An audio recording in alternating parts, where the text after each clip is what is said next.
ठिकाणी आमचे परवीन भाऊ राऊत यांनी एवढा तेज मला उपलब्ध करून दिला, मी सगळ्याचे आभार मानते।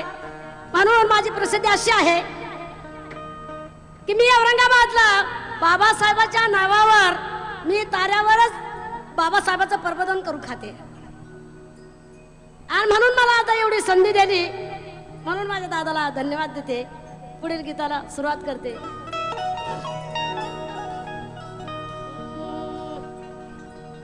मेरे भीमजी ने, अरे मेरे भीमजी ने सब उजला उजला कर डाला,